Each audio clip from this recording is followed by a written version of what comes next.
বিসমিল্লাহির রহমানির রহিম। আল্লাহ তাআলার নামে শুরু করছি। সমস্ত প্রশংসা আল্লাহ পাকের, যিনি বিশ্ব জগতের প্রতিপালক, যিনি পরম করুণাময়। আল্লাহু আল্লাহ জিকির করো, নূর নবীজির কালমা পড়ো, এক আল্লাহকে সিজদা করো, তম থাকিতে তারে ডাকো। আল্লাহু আল্লাহ আল্লাহু আল্লাহ আল্লাহু আল্লাহ আল্লাহু আল্লাহ জিকির করো, নূর নবী শরীয়তের পক্ষ থেকে লাল গোলাপ শুভেচ্ছা, তাকবীর, আল্লাহু আকবার। তোদের অতিথি মহোদয়ের আগমন, এই মাহফিলের পক্ষ থেকে লাল গোলাপ শুভেচ্ছা, এই কনভেনশনের পক্ষ থেকে লাল গোলাপ শুভেচ্ছা। নারে তাকবীর। সম্মানিত এলাকাবাসী, সম্মানিত দেশবাসী, যিনাকে আনাটা অনেকটা ব্যাপার, যিনি বিভিন্ন সারা বিশ্ব জুড়ে প্রোগ্রাম করেন আকাশপথে, এইরকম একজন উস্তাদুল উলামা আজকে আমাদের মাঝে। উনি শুধু আলেম নন, আলমের সুযোগ্য অভিভাবক। गए हुए दिन को हाज़िरीन किराम, सैयदना अब्बास रज़ी अल्लाह ताला अन्हु बड़ा जरूर कदर साहबी रसूल पाक सल्लल्लाहु अलैहि वसल्लमेर चाचा जान इरशाद फरमाচ্ছেন, ইয়া রাসূলুল্লাহ, যখন আপনার শিশু অবস্থা, একটু খেয়াল করেন, আপনারা কি আমার ভাষা বুঝবেন? কারণ আমি তো এই এলাকার ভাষা জানি না। আমি আস্তে আস্তে চেষ্টা করতেছি সহজে কথা বলার জন্য। আল্লাহ যদি তৌফিক দেন, আপনারা যদি মেহরবানি করে বুঝেন।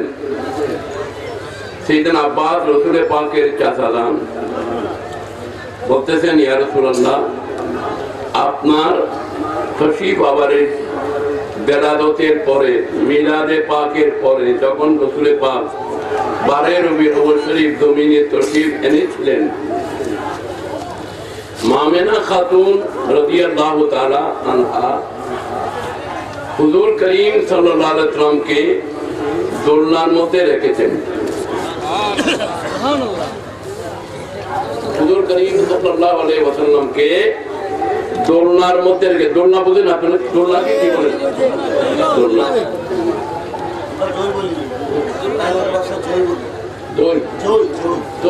আচ্ছা, ওই যেটাকে ছোট শিশুকে দোলনা, এমনি শুদ্ধ ভাষা হলো দোলনা। তো শিশুকে তো দোলনা দৌড়াবার জন্য একজন দৌড়াইতে হয়, কিন্তু আল্লাহ আমার নবীর দোলনাটা দৌড়াবার জন্য ফেরেশতা মুকরর করে দিয়েছেন। ফেরেশতা মুকরর করে দিয়েছেন নবী করিম সাল্লাল্লাহু আলাইহি ওয়াসাল্লামের জন্য। তো বলতেছেন, আপনি দোলনার ভিতরে দুলতেছেন, আমি দেখতেছি আপনি শাহাদত আঙ্গুলি দিয়ে আকাশের চাঁদকে ইশারা করতেছেন। হযরত আব্বাস রাদিয়াল্লাহু তাআলা আনহু হাদিসে পাক, আপনি চাঁদকে ইশারা করতেছেন। আপনার ইশারা চাঁদ একবার এদিকে আসছে, আরেকবার ওদিক যাচ্ছে, মনে হচ্ছে যেন চাঁদ আপনার সাথে খেলনা করতেছে। চাঁদ আপনার সাথে খেলনা করতেছে। হযরত আব্বাস বললেন,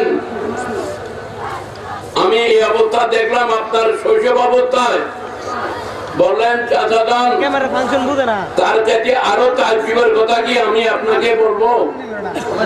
আপনি যা বললেন তার চাইতে আরো একটা তাজ্জুবের বিষয় আছে। চান কুফারে কুরাইশ যখন আমার কাছে বলেছিল যে আপনি যদি সত্যিকার নবী হয়ে থাকেন তো আকাশের চাঁদ দুটো করে দেখায় দেন, তো রসুলে পাক বলেন, আমি চাঁদকে ইশারা করার আগে বললাম, চাঁদ তোমাকে তো আমাকে হুকুম দিতে হচ্ছে, তুমি কাফেরদেরকে নবুয়তের ক্ষমতা প্রমাণ করার জন্য তোমাকে আমার এই হুকুমটা রক্ষা করতে হবে। আমি ইশারা দিচ্ছি। চাঁদ বললেন, ইয়া রাসূলুল্লাহ, আপনার যে কোনো ইশারা আমি চাঁদের শিরোধার্য আমি মেনে নেব, আপনি ইশারা করবেন মাত্র আমি পালন করব। রাসূল পাক সাল্লাল্লাহু আলাইহি ওয়াসাল্লাম ইশারা করলেন, ওয়ানশাক্কাতিল কমর, চাঁদ দু টুকরা হয়ে গেল। ইশারে से চাঁদ টুকরা हो गया। নবীর ইশারায় চাঁদ টুকরা হয়ে গেল।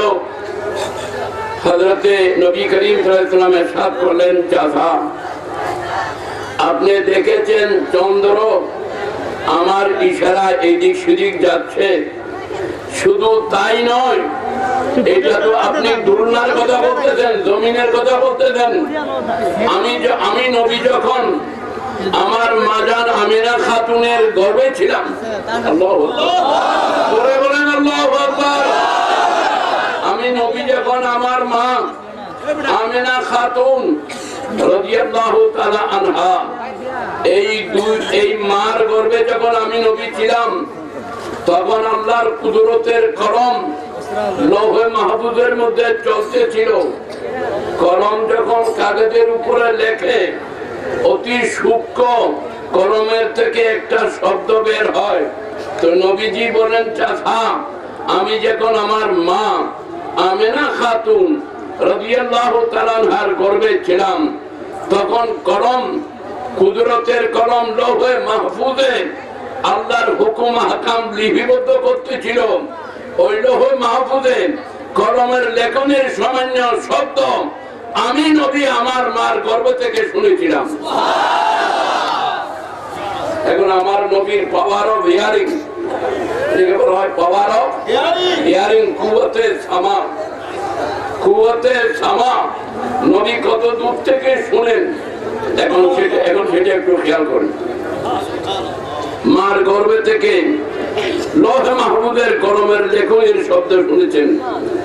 নবী পাক বলেন, আমার দুনিয়ার যে কোনো জায়গা থেকে আমার উম্মত আমার উপরে দরুদ পড়বে, আমি নবীকে সালাম দেবে, ইউসাল্লিমু আলাইয়া, ইউসাল্লিমু আলাইয়া মা মিন মুসলিমিন ইউসাল্লিমু আলাইয়া ইল্লা রাদ্দাল্লাহু রূহি।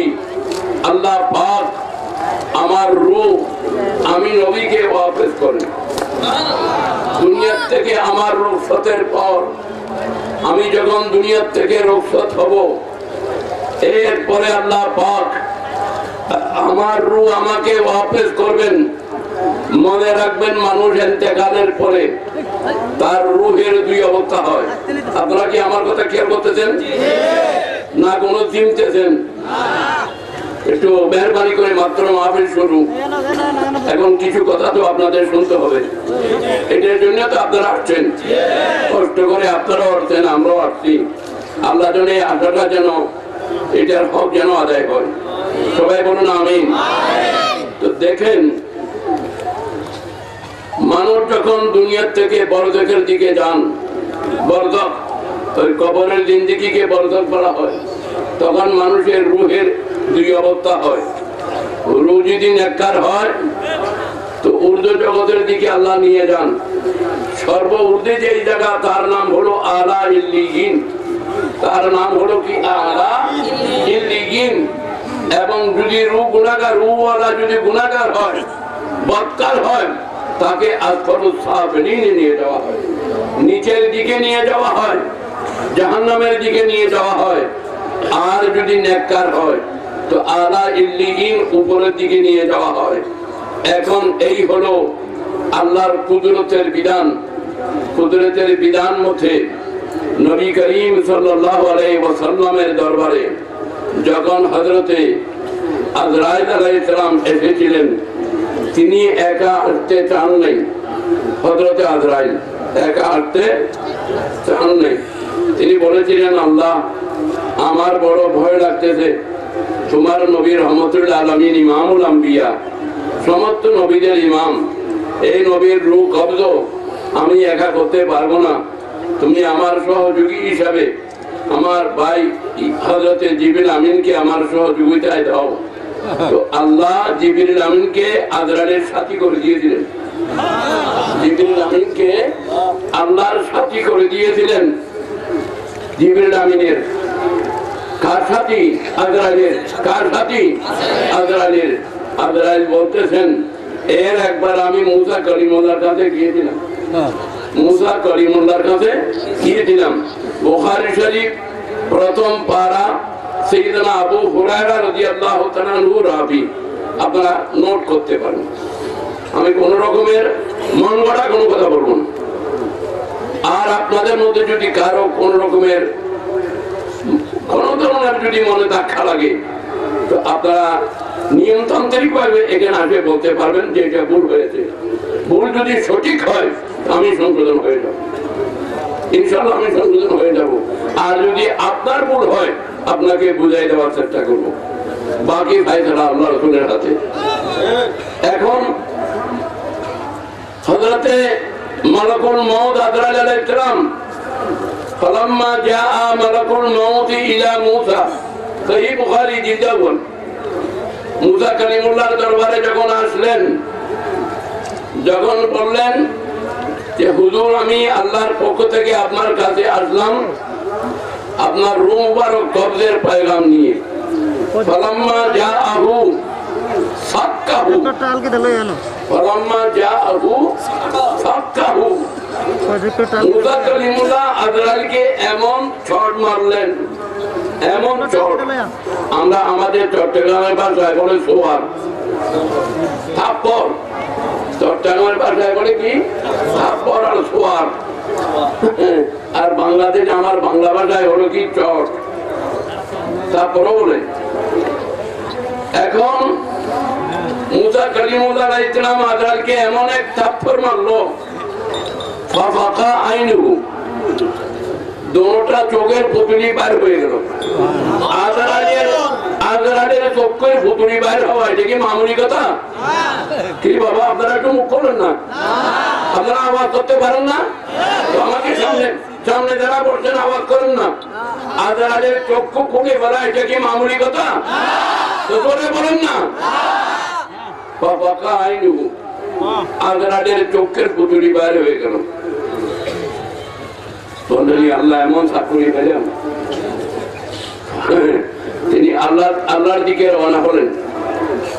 আল্লাহর কাছে গিয়ে বলেন, ইলাহি আরসালতানি ইলা আবদিন লা ইউরিদুল মাউত, আল্লাহ এমন বান্দার কাছে পাঠাইলেন রূহ কবজ করার জন্য, তিনি এমন থাপ্পড় আমারে মারি দিলেন এখন আমার মত হওয়ার উপক্রম হয়েছে। আমি তাকে রূহ কবজ করতে পাঠাইলেন, উনি এমন মারা মারকে এখন আমার রূহ কবজ হওয়ার অবস্থা। আল্লাহ আমি কি করবো? বললেন, এই মুসা কালিমুল্লাহ, নবীদের মামলা ভিন্ন, নবীদের মামলা সাধারণ মানুষের মামলা ভিন্ন। সাধারণ মানুষ রূহ কবজ করতে তোমাকে পারমিশন লাগবে না। সাধারণ মুসলমান তাদের রূহ কবজ করতে তোমার পারমিশন লাগবে না। কিন্তু আমি যাদেরকে নবুয়ত দিয়েছি, রিসালাত দিয়েছি, পয়গম্বর করেছি, প্রথমে তাদের অনুমতি লাগবে, তারপরে তুমি তাদের রূহ কবজ করতে পারবে। নবী আর উম্মত কি ভাই সমান হলো? একটু বলেন না।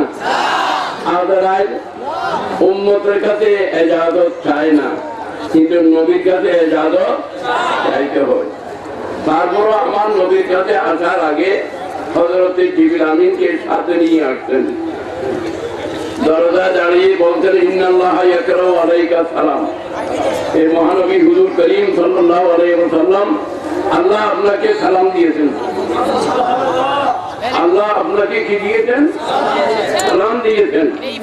আমাদের দেশের নিয়মতে কোন বড় লোককে যদি কেউ চায় তো বলেন, আমি ওনাকে একটু সালাম দিয়েছি। সালাম দিয়েছি মানে কি? আপনার সাক্ষাৎ চাচ্ছি। ইন্নাল্লাহা ইয়াকরাউ আলাইকা সালাম, আল্লাহ আপনাকে সালাম দিয়েছেন। রাসূল পাক বললেন, আমি সালাম কবুল করলাম, আমি আল্লাহর দরবারে যাইতে রাজি আছি, কিন্তু আমার কন্ডিশন আর শর্ত আছে। প্রথমে আল্লাহ আমাকে এই ফায়সালা দিতে হবে, যারা আমার আশিক প্রেমিক উম্মত তাদের জিম্মাদার কে হবে?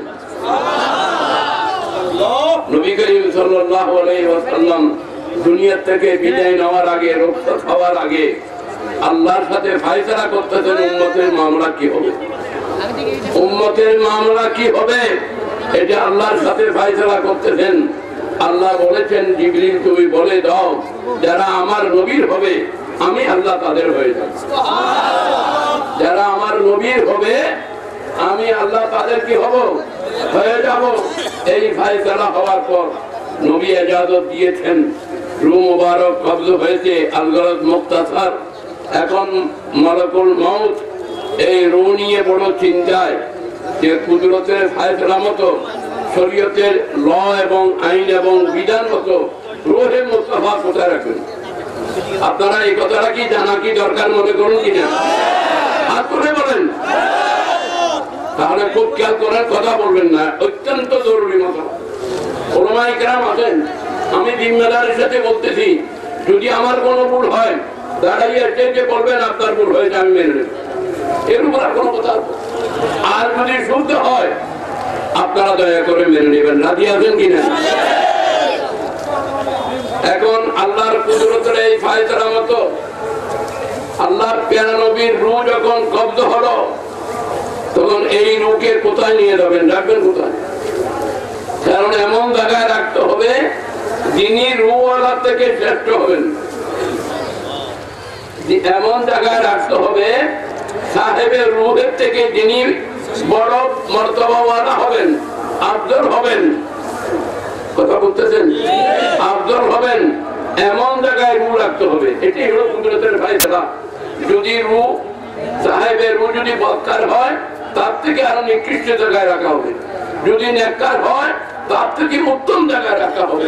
তো আমার নবীর জিসিম থেকে উত্তম জায়গা কোথায়, এটা তালাশ করার জন্য মালাকুল মউত পাগল হয়ে গেছে। এটা তালাশ করার জন্য মালাকুল মউত কি হয়ে গেছে, পাগল হয়ে দৌড়তেছে।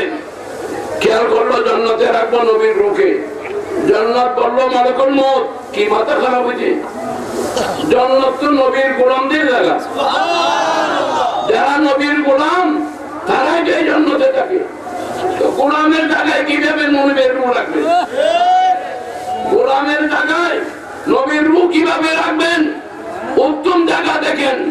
ইয়া আল্লাহ, বাইতুল্লাহ শরীফ বলেন যে আমাকে আপনি উত্তম মনে করতেছেন, আরে আমি তো খানায় কাবা, বাইতুল্লাহ শরীফ তো কিবলা হইতাম না নবী যদি আমাকে কাবা বানাবার ইচ্ছা না করতেন। আল্লাহু আকবার বলেন। قد نرى تقلب وجهك في السماء। নবী করিম সাল্লাল্লাহু আলাইহি ওয়াসাল্লাম আসমানের দিকে চেহারা মুবারক উঠাতেন। আল্লাহ বলেন, জিবরিল আমার নবীকে কিবলা বদলাতে চায়। আমি নবী চান যে কিবলা পরিবর্তন করার জন্য আমি নবীর ইচ্ছাকে পূরণ করব। আবার কথা বলতে তো কেমন কথা ইশারা তোমার উঠো।